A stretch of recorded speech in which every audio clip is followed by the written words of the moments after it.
Hello students, all of you welcome to the online classes of ABN and PRR College of Science, Kovur. This is Thompson, lecturer in commerce, dealing the subject auditing. Students, final BCom vocational students మరియు final BCom general స్టూడెంట్స్కి సంబంధించిన auditing అనే సబ్జెక్ట్ని నేను deal చేయబోతున్నాను. ఈరోజు క్లాస్లో భాగంగా మనం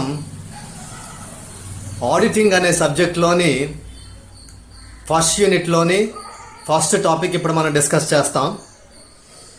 ఈ ఆడిటింగ్ అనే సబ్జెక్ట్ గుర్తుపెట్టుకోవాలి. Final BCom vocational students and final BCom general students ఇద్దరికి కూడా కామన్గా ఉన్నటువంటి సబ్జెక్ట్ ఇది. ఈ సబ్జెక్ట్కి సంబంధించిన సిలబస్ 5 యూనిట్స్లో మనం ఫస్ట్ యూనిట్లోని ఫస్ట్ టాపిక్ ఇప్పుడు డిస్కస్ చేసుకుంటాం. The first topic in first unit of auditing అనే సబ్జెక్ట్లోని ఫస్ట్ యూనిట్లోని ఫస్ట్ టాపిక్ ఏంటంటే what is meant by auditing, what are the objectives of auditing. తెలుగులో ఏంటంటే ఇది ఆడిటింగ్ అనగానేమి, ఆడిటింగ్ యొక్క ఉద్దేశ్యాలను తెలుపుము. ఆడిటింగ్ అనగానేమి, ఆడిటింగ్ యొక్క ఉద్దేశ్యాలను తెలుపుము. ఇది ఫస్ట్ యూనిట్లోని first topic. Right, let us start our topic. మన టాపిక్ని స్టార్ట్ చేసుకుందాం. ఫస్ట్ మనం తెలుసుకునే విషయం ఏంటంటే ఆడిట్ అనే వర్డ్ ఏ విధంగా డెరైవ్ చేయబడింది, అంటే ఆడిట్ అనే పదం ఏ విధంగా ఉద్భవించడం జరిగింది అనే దానికి సంబంధించిన విషయాన్ని మనం ఇప్పుడు తెలుసుకుంటాం. The word audit is derived from the Latin word audire which means to hear. The word audit is derived from the Latin word audire which means to hear. Audit అనే వర్డ్ ఆర్డర్ అనే లాటిన్ వర్డ్ నుంచి derive చేయబడింది. ఆర్డర్ అనే Latin word యొక్క meaning ఏంటంటే to hear. దీన్ని తెలుగులో మనం ఏ విధంగా అర్థం చేసుకోవాలంటే ఆడిట్ అనే పదం లాటిన్ భాషలోని ఆర్డర్ అనే పదం నుంచి ఉద్భవించింది. ఆడిట్ అనే పదం లాటిన్ భాషలోని ఆర్డర్ అనే పదం నుంచి ఉద్భవించింది. ఆర్డర్ అనే పదానికి అర్థం ఏంటంటే వినడం. ఆర్డర్ అనే పదానికి అర్థం ఏంటంటే వినడం. సో ఈ విధంగా టు హియర్ అనే కాన్సెప్ట్ నుంచి ఆర్డర్ అనే వర్డ్ మీనింగ్గా మనం నేర్చుకుంటే ఆర్డర్ అనే లాటిన్ వర్డ్ నుంచే ఆడిట్ అనే వర్డ్ రావడం జరిగింది. So the word audit is derived from the Latin word order which means to here. So ఈ విధంగా ఆడిట్ అనే పదం ఆర్డర్ అనే లాటిన్ పదం నుండి ఆవిర్భవించింది. ఆర్డర్ అనే లాటిన్ పదానికి అర్థము వినడము. Okay. In olden days, whenever the owners of a business suspected fraud, they used to appoint certain persons to check the accounts. అంటే ఓల్డెన్ డేస్లో బిజినెస్లో ఏదైనా ఫ్రాడ్స్ జరిగాయని బిజినెస్కి సంబంధించిన ఓనర్స్కి అనిపించినప్పుడు ఆ జరిగిన ఫ్రాడ్స్ని సస్పెక్ట్ చేయడానికి ఓనర్స్ ఏం చేసేవారంటే కొంతమంది పర్సన్స్ని అకౌంట్స్ చెక్ చేయడం కోసం అపాయింట్ చేసేవారు. సో ఈ విధంగా ఓల్డెన్ డేస్ నుంచి, అంటే చాలా ప్రాచీన కాలం నుంచే వ్యాపార సంస్థల యొక్క యజమానులు, ఆ వ్యాపార సంస్థల్లో పనిచేసే ఉద్యోగులు ఎవరైనా ఏమైనా మోసాలకు కానీ పాల్పడి ఉంటే ఆ మోసాలను ఎవరు చేశారో వాటిని కనుగొనే ఉద్దేశంతోనే చాలా ప్రాచీన కాలం నుండే వ్యాపార సంస్థల యొక్క యజమానులు లేదా యాజమాన్యం ఆ వ్యాపార సంస్థల ఖాతా పుస్తకాలను తనిఖీ చేయడానికి, వాటిని పరీక్షించడానికి కొంతమంది ప్రత్యేకమైన వ్యక్తులను నియమించుకునేవారు. సో ఆ విధంగా నియమించిన వ్యక్తులు ఆ అకౌంటింగ్ బుక్స్ని ప్రాపర్గా చెక్ చేసి ఏమైనా ఫ్రాడ్స్ ఉంటే వాటిని బయట పెట్టేవారు. సో ఈ విధంగా ఎవరైతే అకౌంటింగ్ బుక్స్ని చెక్ చేసి ఆ చెక్ చేసిన విషయాలన్నింటినీ కూడా ఆ బిజినెస్కి సంబంధించిన ఓనర్కి మొత్తం వర్క్ అంతా కంప్లీట్ అయిన తర్వాత ఓనర్ దగ్గరకు వచ్చి అతని దగ్గర కూర్చుని అకౌంట్స్ చెక్ చేసిన ఈ పర్సన్ అంటే అకౌంటెంట్ అనుకోవచ్చు, అకౌంటింగ్ బుక్స్ని చెక్ చేసిన ఈ అకౌంటెంట్ ఓనర్ దగ్గరకు వచ్చి తాను ఏ విధంగా చెక్ చేయడం జరిగింది అనేది ప్రతిదాన్ని 1 by 1 ఓనర్కి ఎక్స్ప్లెయిన్ చేస్తూ ఉండేవాడు అకౌంటెంట్. సో ఈ విధంగా అకౌంటెంట్ ఎక్స్ప్లెయిన్ చేస్తూ ఉంటే ఓనర్ వింటూ ఉండేవాడు. సో ఆ విధంగా అకౌంటెంట్ ఎక్స్ప్లెయిన్ చేస్తున్న ప్రతి విషయాలను కూడా ఓనర్ జాగ్రత్తగా విని అప్పుడు ఆ ఓనర్ తన బిజినెస్ మీద ఒక ఒపీనియన్కి వచ్చేవాడు. ఇక్కడ మనం జాగ్రత్తగా అబ్జర్వ్ చేయాల్సిన విషయం ఏంటంటే అకౌంటింగ్ బుక్స్ని చెక్ చేసిన అకౌంటెంట్ ప్రతి ఒక్క విషయాన్ని చాలా జాగ్రత్తగా ఎక్స్ప్లెయిన్ చేస్తూ ఉంటే బిజినెస్కి సంబంధించిన ఓనర్ వాటిని చాలా జాగ్రత్తగా వింటూ ఉండేవాడు. అంటే వినడం, టు హియర్. సో ఆర్డర్ అనే లాటిన్ వర్డ్కి అర్థం ఏమని నేర్చుకున్నాం మనం? To hear. ఆర్డర్ అనే లాటిన్ పదానికి అర్థం వినడం. సో ఆడైర్ అనే లాటిన్ వర్డ్ నుంచే ఆడిట్ అనే వర్డ్ వచ్చింది. సో ఆడిట్ అంటే ఒక విధంగా వినడం అని మనం అర్థం చేసుకోవాలి. ఏమిటి వినడం అంటే బిజినెస్కి సంబంధించిన అకౌంటింగ్ బుక్స్లో ఏమైనా ఫ్రాడ్స్ ఉంటే ఆ ఫ్రాడ్స్ని చెక్ చేయడానికి మనం ఒక అకౌంటెంట్ని అపాయింట్ చేసుకుంటే ఆ అకౌంటెంట్ తన వర్క్ అంతా కంప్లీట్ చేసిన తర్వాత తాను ఓనర్కి అకౌంటింగ్ బుక్స్కి సంబంధించిన ప్రతి ఒక్క విషయాన్ని చాలా డీటెయిల్గా ఎక్స్ప్లెయిన్ చేస్తాడు. అకౌంటెంట్ ఎక్స్ప్లెయిన్ చేసిన ప్రతి ఒక్క దాన్ని ఓనర్ చాలా జాగ్రత్తగా వింటాడు. సో ఈ కాన్సెప్ట్ని ఏ విధంగా అర్థం చేసుకోవాలంటే this concept is termed as the audit. ఈ కాన్సెప్ట్ని మనం ఆడిట్గా అర్థం చేసుకోవాలి. హిస్టరీ ఆఫ్ ఆడిట్ అంటే ఆడిట్ యొక్క చరిత్ర. Auditing has been in practice since time immemorial. Auditing has been in practice since time immemorial అంటే ఆడిట్ అనే సబ్జెక్ట్, ఆడిట్కి సంబంధించిన ప్రాక్టీస్ చాలా ప్రాచీన కాలం నుండే, పురాతన కాలం నుండే ఉండడం జరిగింది. Auditing in India. In India the law relating to auditing followed the British model. అంటే ఇండియాలో ఉన్నటువంటి ఆడిటింగ్ మోడల్ ఏ మోడల్ని ఫాలో అవుతుందంటే బ్రిటిష్ మోడల్ని ఫాలో అవుతుంది. సో బ్రిటిష్ మోడల్కి అనుగుణంగానే భారతదేశంలో ఉన్నటువంటి ఆడిటింగ్ మోడల్ అనేది పనిచేస్తుంది. Institute of chartered accountants. Institute of chartered accountants. In 1949, Parliament enacted the Chartered Accountants Act, which has vested the management and control of the accounting profession in the members of the professional itself. 1949లో institute of chartered accountants అనే ఒక ఆర్గనైజేషన్ని central government పార్లమెంట్లో ఒక యాక్ట్ని తీసుకొచ్చి establish చేయడం జరిగింది. దీని ద్వారా అకౌంటింగ్ బుక్స్కి సంబంధించిన అకౌంట్స్ అన్నీ కూడా జాగ్రత్తగా ఆడిట్ చేసి దానికి సంబంధించిన విషయాలను నివేదించడానికి కొంతమంది స్పెషలైజ్డ్ పర్సన్స్ని ఆడిటర్గా అపాయింట్ చేసుకోవచ్చు అని దానికి సంబంధించిన రూల్స్ అండ్ రెగ్యులేషన్స్ ప్రొవిజన్స్ అన్నీ కూడా ఇన్స్టిట్యూట్ ఆఫ్ చార్టెడ్ అకౌంటెంట్స్ ద్వారా ఇవ్వబడతాయి. Next, companies act 2013. The latest, the Companies Act 2013 has made additional provisions as regards maintenance of accounts and audit. Accounting books ఏ విధంగా మెయింటైన్ చేయాలి, ఆ అకౌంటింగ్ బుక్స్ని ఏ విధంగా audit చేయాలి, దానికి సంబంధించిన important rules, regulations and provisions అన్నీ కూడా లేటెస్ట్ కంపెనీస్ యాక్ట్ 2013లో మెన్షన్ చేయబడ్డాయి. రైట్, ఇప్పుడు ఆడిట్ డెఫినిషన్, ఆడిట్కి సంబంధించిన డెఫినిషన్ గురించి మనం ఇప్పుడు తెలుసుకుంటాం. ఏడబ్ల్యూ హ్యాన్సన్ అనే వ్యక్తి ఆడిట్కి ఇచ్చిన డెఫినేషన్ ఏ విధంగా ఉందో మనం ఇప్పుడు తెలుసుకుందాం. An audit is an examination of such records to establish their reliability and the reliability of statements drawn from them. అంటే దీని అర్థం ఏంటంటే ఆడిట్ అనే దానికి ఈ విలియం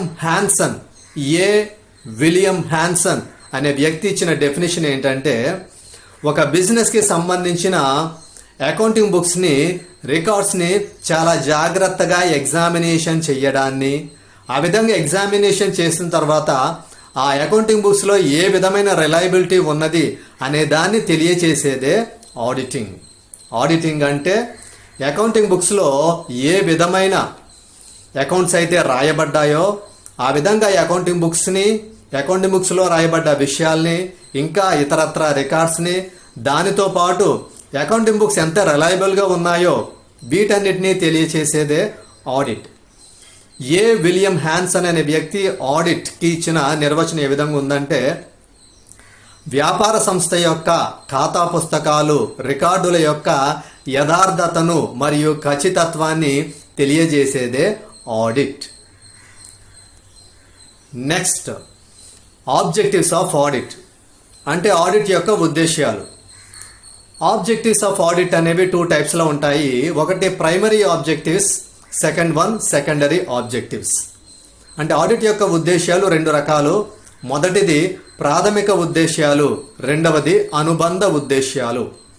ప్రైమరీ ఆబ్జెక్టివ్స్ తిరిగి 2 టైప్స్లో ఉంటాయి. అదేంటంటే ప్రమోటింగ్ ఎఫిషియన్సీ, ప్రమోటింగ్ యాక్యురసీ. అంటే ప్రాథమిక ఉద్దేశాలు తిరిగి 2 రకాలు. ఒకటి ఏంటంటే సమర్థతను పెంపొందించుట, ఇంకొకటి ఖచ్చితత్వాన్ని పెంపొందించుట. ఓకే, సెకండరీ ఆబ్జెక్టివ్స్ తిరిగి 4 టైప్స్లో ఉంటాయి. ఫస్ట్ది ఏంటంటే detection of errors, detection of error. Next prevention of error. Next third one prevention of frauds. Fourth one detection of frauds. అంటే అనుబంధ ఉద్దేశాలు తిరిగి 4 రకాలుగా ఉంటాయి. దానిలో మొదటి రకం ఏంటంటే దోషాలను కనుగొనుట, దోషాలను కనుగొనుట. రెండవది దోషాలను అరికట్టుట. మూడవది మోసాలను కనుగొనుట. నాలుగవది మోసాలను అరికట్టుట.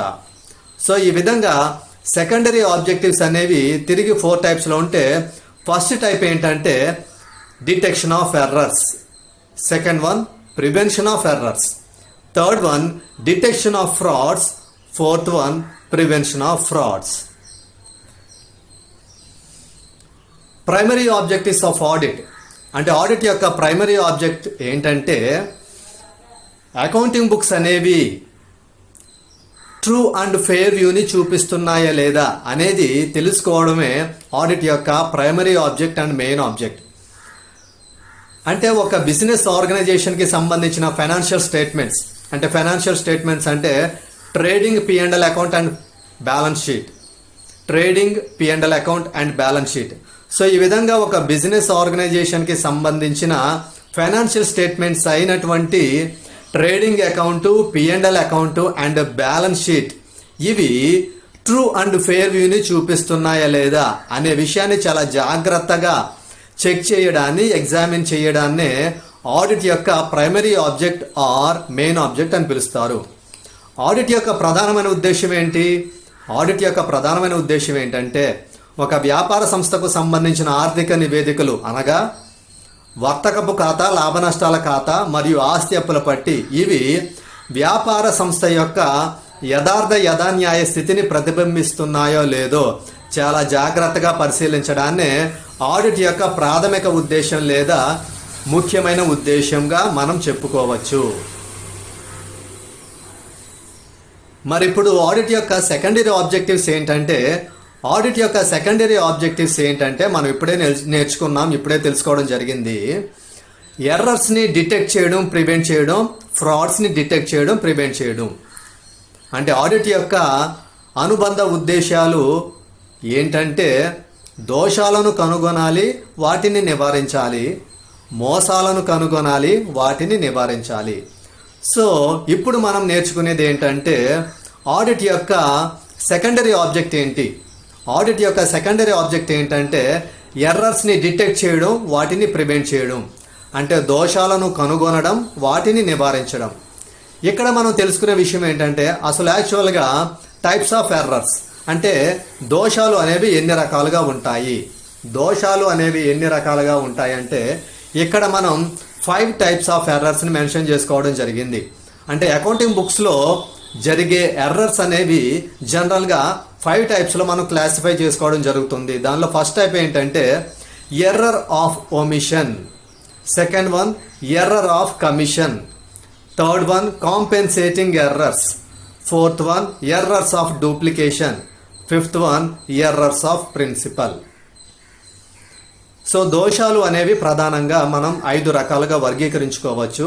దానిలో ఫస్ట్ది ఏంటంటే అకృత దోషాలు, రెండవది అకార్యకరణ దోషాలు, మూడవది సరిపెట్టే దోషాలు, నాలుగవది పునరుక్తి దోషాలు, ఐదవది సిద్ధాంతపరమైన దోషాలు. సో ఈ విధంగా ఎర్రర్స్ అనేవి 5 టైప్స్లో క్లాసిఫై చేసుకోవచ్చు. దానిలో first type error of omission. Error of omission meaning ఏంటంటే అకౌంటింగ్ బుక్స్లో ఏదైనా ఒక ట్రాన్సాక్షన్ని కంప్లీట్గా కానీ పార్షియల్గా కానీ రికార్డు చెయ్యకపోతే దానిని ఎర్రర్ ఆఫ్ ఒమిషన్ అని పిలుస్తారు. అంటే అకౌంటింగ్ బుక్స్లో ఏదైనా ఒక ట్రాన్సాక్షన్ని కంప్లీట్గా కానీ పార్షియల్గా కానీ రికార్డు చేయడం మర్చిపోతే అటువంటి ఎర్రర్ని ఎర్రర్ ఆఫ్ ఒమిషన్ అని పిలుస్తారు. Next second type of error ఏంటంటే error of commission. Error of commission దీని అర్థం ఏంటంటే అకౌంటింగ్ బుక్స్లో ఏదైనా ఒక ట్రాన్సాక్షన్కి సంబంధించిన ఎంట్రీ ఎంటర్ చేస్తున్నప్పుడు ఆ ట్రాన్సాక్షన్కి సంబంధించిన ఎంట్రీ ఎంటర్ చేసేటప్పుడు దానికి సంబంధించిన అమౌంట్ని రాంగ్గా ఎంటర్ చేస్తే దాన్ని ఎర్రర్ ఆఫ్ కమిషన్ అని పిలుస్తారు. అంటే అకౌంటింగ్ బుక్స్లో ఏదైనా ఒక ట్రాన్సాక్షన్ ఎంటర్ చేస్తున్నప్పుడు ఏదైనా ఒక ఎంట్రీని ఎంటర్ చేసేటప్పుడు ఆ ట్రాన్సాక్షన్కి సంబంధించిన అమౌంట్ 10,000 రూపీస్ ఉంటే దాన్ని 10,000 రూపీస్గా ఎంటర్ చేయాల్సిన దాన్ని ఎర్రర్ 1,000 రూపీస్గా ఎంటర్ చేస్తే దాన్ని అప్పుడు ఎర్రర్ ఆఫ్ కమిషన్ అని పిలుస్తారు. అంటే ఖాతా పుస్తకాలలో ఏదైనా ఒక వ్యవహారాన్ని నమోదు చేసేటప్పుడు ఆ వ్యవహారానికి సంబంధించిన విలువను ఫర్ ఎగ్జాంపుల్ 10,000 రూపాయలు ఉందనుకుందాం, ఆ 10,000 రూపాయలకు బదులుగా తప్పుగా 1,000 రూపాయలు మాత్రమే నమోదు చేస్తే దాన్ని ఎర్రర్ ఆఫ్ కమిషన్ అని పిలుస్తారు. Next third one compensating errors. దీని అర్థం ఏంటంటే ఒక ఎర్రర్ వలన జరిగిన మిస్టేక్ మరొక ఎర్రర్ వల్ల అది కంప్లీట్గా సబ్సెట్ అయితే దాన్ని కాంపెన్సేటింగ్ ఎర్రర్ అని పిలుస్తారు. అంటే అకౌంటింగ్ బుక్స్లో ఏదో ఒక ఎర్రర్ జరిగింది, ఆ జరిగిన ఎర్రర్ని మరొక ఎర్రర్ ఇంటెన్షనల్గా చేయడం ద్వారా దాన్ని కానీ మనం క్యాన్సిల్ చేయగలిగితే అటువంటి దాన్ని కాంపెన్సేటింగ్ ఎర్రర్ అని పిలుస్తారు. అంటే ఖాతా పుస్తకాలలో ఏదో ఒక తప్పు జరిగింది, ఆ తప్పుని మరొక తప్పుతో కానీ సరిచేసినట్లయితే దానినే కాంపెన్సేటింగ్ ఎర్రర్స్, సరిపెట్టే దోషాలు అని పిలుస్తారు. Next fourth one errors of duplication. అంటే అకౌంటింగ్ బుక్స్లో ఏదైనా ఒక ట్రాన్సాక్షన్ని 2 టైమ్స్ కానీ ఎంటర్ చేస్తే దాన్ని ఎర్రర్ ఆఫ్ డూప్లికేషన్ అని పిలుస్తారు. అంటే ఖాతా పుస్తకాల్లో ఏదైనా ఒక వ్యవహారాన్ని 2 సార్లు కానీ నమోదు చేసినట్లయితే దాన్ని ఎర్రర్ ఆఫ్ డూప్లికేషన్, పునరుక్తి దోషాలని పిలుస్తారు. Fifth one errors of principle. అంటే సిద్ధాంతపరమైన దోషాలు. ఈ 5th పాయింట్ మీనింగ్ ఏంటంటే అకౌంటింగ్ బుక్స్లో ఏదైనా ఒక ట్రాన్సాక్షన్ ఎంటర్ చేసేటప్పుడు అకౌంటింగ్ ప్రిన్సిపల్స్ మీద ఎటువంటి ఐడియా లేకుండా కానీ ట్రాన్సాక్షన్స్ కానీ ఎంట్రీస్ కానీ ఎంటర్ చేస్తే ఆ సందర్భంలో కంపల్సరీ ఎర్రర్స్ అనేవి వస్తాయి. అటువంటి ఎర్రర్స్నే ఎర్రర్స్ ఆఫ్ ప్రిన్సిపల్ అని పిలుస్తారు. అంటే ఖాతా పుస్తకాల్లో వ్యవహారాలు నమోదు చేసేటప్పుడు ఖచ్చితంగా అకౌంటింగ్కి సంబంధించిన సూత్రాలను పాటించాలి. అకౌంటింగ్ సూత్రాలను పాటించకుండా, అకౌంటింగ్ సూత్రాల మీద అవగాహన లేకుండా ఖాతా పుస్తకాలలో వ్యవహారాలు నమోదు చేసినట్లయితే ఖచ్చితంగా దోషాలు అనేవి తలెత్తుతాయి. అటువంటి దోషాలనే సిద్ధాంతపరమైన దోషాలని అంటారు, ఎర్రర్స్ ఆఫ్ ప్రిన్సిపల్. సో ఇవన్నీ కూడా different types of errors. Next frauds అంటే మోసాలు. ఎర్రర్స్నేమో మనం 5 టైప్స్గా క్లాసిఫై చేసుకుంటే ఫ్రాడ్స్ని 3 టైప్స్లో క్లాసిఫై చేసుకోవచ్చు. ఫ్రాడ్స్, మోసాలు అనే వాటిని మనం 3 రకాలుగా వర్గీకరించుకోవచ్చు. ఫ్రాడ్స్లో ఫస్ట్ టైప్ ఏంటంటే ఎంబెజల్మెంట్ ఆఫ్ క్యాష్. దీన్ని మరొక విధంగా ఇంగ్లీష్లో మిస్అప్రోప్రియేషన్ ఆఫ్ క్యాష్ అని కూడా పిలుస్తారు. Second one misappropriation of goods. Third one manipulation of accounts. Embezzlement of cash or misappropriation of cash. Second one misappropriation of goods. Third one manipulation of accounts. Frauds, మోసాలు మనం 3 రకాలుగా వర్గీకరించుకోవచ్చు. దానిలో మొదటిది నగదు అపహరణ, రెండవది సరుకు లేదా వస్తువుల అపహరణ, మూడవది తప్పుడు లెక్కలు వ్రాయుట. ఈ విధంగా మోసాలను 3 రకాలుగా వర్గీకరించుకోవచ్చు. మొదటిది నగదు అపహరణ, రెండవది సరుకు అపహరణ లేదా వస్తువుల అపహరణ, మూడవది తప్పుడు లెక్కలు వ్రాయుట. సో ఈ విధంగా ఎర్రర్స్ ఏమో 5 టైప్స్లో, ఫ్రాడ్స్ ఏమో 3 టైప్స్లో మనం క్లాసిఫై చేసుకోవడం జరిగింది. ఇక్కడ జాగ్రత్తగా అబ్జర్వ్ చేయాల్సిన విషయం ఏంటంటే ఎర్రర్స్ అనే వాటిని అన్ఇంటెన్షనల్ మిస్టేక్స్ అని అంటారు. Errors are the unintentional mistakes. దోషాలు అనేవి ఉద్దేశ్యపూర్వకంగా కాకుండా పొరపాటున చేసేవి. సో ఈ విధంగా ఉద్దేశ్యపూర్వకంగా కాకుండా పొరపాటున జరిగే వాటిని దోషాలు అని పిలుస్తారు. వ్యాపార సంస్థల్లో కొన్ని సందర్భాల్లో వ్యాపార సంస్థలో పనిచేసే సిబ్బంది ఉద్దేశపూర్వకంగా కాకుండా అనుకోకుండా పొరపాటున కొన్ని పొరపాట్లు చేస్తూ ఉంటారు, కొన్ని తప్పులు చేస్తూ ఉంటారు. సో ఆ విధంగా ఉద్దేశపూర్వకంగా కాకుండా అనుకోకుండా పొరపాటుగా చేసే చిన్న తప్పులను ఎర్రర్స్, దోషాలు అని పిలుస్తారు. అయితే వ్యాపార సంస్థలో కొన్ని సందర్భాలలో వ్యాపార సంస్థల్లో పనిచేసే సిబ్బంది ఇంటెన్షనల్గా కావాలనే కొన్ని ఫ్రాడ్స్కి అటెంప్ట్ చేస్తారు. వాటినే ఫ్రాడ్స్గా పిలవడం జరుగుతుంది. అంటే కొన్ని సందర్భాలలో వ్యాపార సంస్థలో పనిచేసే సిబ్బంది ఉద్దేశపూర్వకంగా కావాలనే కొన్ని మోసాలకు పాల్పడుతుంటారు. అటువంటి వాటిని మనం ఇక్కడ మోసాలుగా పిలుచుకోవడం జరుగుతుంది. ఏంటి ఫ్రాడ్స్ అంటే embezzlement of cash or misappropriation of cash, second one misappropriation of goods, third one manipulation of accounts. వీటిని 3 టైప్స్ ఆఫ్ ఫ్రాడ్స్గా పిలవడం జరుగుతుంది. దానిలో ఫస్ట్ టైప్ ఆఫ్ ఫ్రాడ్ ఏంటంటే embezzlement of cash or misappropriation of cash. అంటే business ఆర్గనైజేషన్స్లో పనిచేసే staff కొంతమంది ఆ బిజినెస్కి సంబంధించిన క్యాష్ని మిస్అప్రోప్రియేట్ చేస్తారు లేదా ఎంబెజల్ చేస్తారు. అంటే వ్యాపార సంస్థల్లో పనిచేసే సిబ్బంది కావాలనే ఉద్దేశపూర్వకంగా వ్యాపార సంస్థకు సంబంధించిన నగదును అపహరించడం జరుగుతుంది. ఇది కావాలనే ఉద్దేశపూర్వకంగా చేయడం జరిగింది కాబట్టి దిస్ ఈస్ ద ఫ్రాడ్. ఇది ఒక మోసం. ఇది ఏ విధమైన మోసం అంటే ఎంబెజల్మెంట్ ఆఫ్ క్యాష్, నగదును అపహరించడం. రెండవది ఏంటంటే మిస్అప్రోప్రియేషన్ ఆఫ్ గూడ్స్, సరుకు లేదా వస్తువుల అపహరణ. బిజినెస్ ఆర్గనైజేషన్స్లో పనిచేసే స్టాఫ్ కొన్ని సందర్భాలలో బిజినెస్కి సంబంధించిన గూడ్స్ని మిస్అప్రోప్రియేట్ చేస్తారు. ఈ విధంగా కావాలనే ఉద్దేశపూర్వకంగా వ్యాపార సంస్థలో పనిచేసే సిబ్బంది వ్యాపార సంస్థకు సంబంధించిన సరుకును లేదా వస్తువులను లేదా ఆస్తులను ఉద్దేశపూర్వకంగానే అపహరిస్తూ ఉంటారు. దీన్ని మిస్అప్రోప్రియేషన్ ఆఫ్ గూడ్స్ అని పిలుస్తారు. ఇక థర్డ్ ఫ్రాడ్ ఏంటంటే మ్యానిపులేషన్ ఆఫ్ అకౌంట్స్, తప్పుడు లెక్కలు వ్రాయుట. బిజినెస్ ఆర్గనైజేషన్స్లో పనిచేసే స్టాఫ్ లేదా అకౌంటెంట్స్ ఆ బిజినెస్కి సంబంధించిన ట్రాన్సాక్షన్స్ని ఎంటర్ చేసేటప్పుడు కావాలనే ఉద్దేశపూర్వకంగా రాంగ్ ఎంట్రీస్ లేదా ఫాల్స్ ఎంట్రీస్ అనే వాటిని ఎంటర్ చేస్తూ ఉంటారు. వాటిని ఏమంటారంటే manipulation of accounts.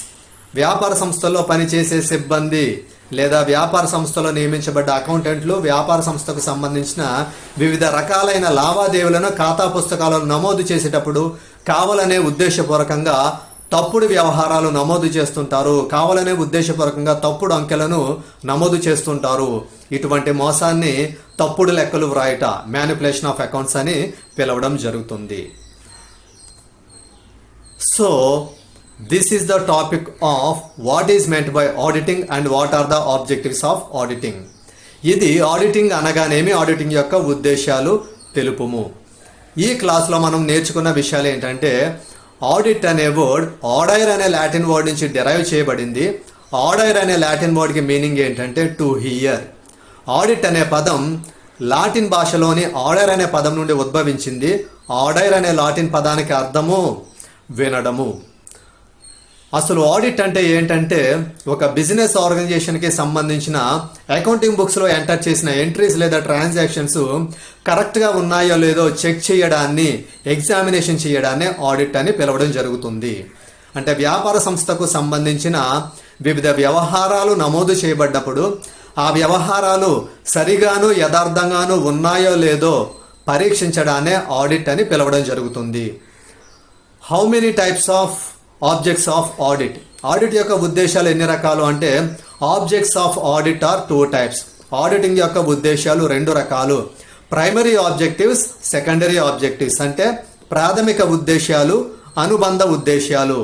Primary objectives ఏంటంటే ఒక బిజినెస్కి సంబంధించిన ఎఫిషియన్సీ అండ్ యాక్యురసీని ప్రమోట్ చేయడం, ఒక వ్యాపార సంస్థకు సంబంధించిన సమర్థతను, ఖచ్చితత్వాన్ని పెంపొందించడం ఆడిట్ యొక్క ప్రైమరీ ఆబ్జెక్ట్ అంటే ప్రధానమైన ఉద్దేశ్యం.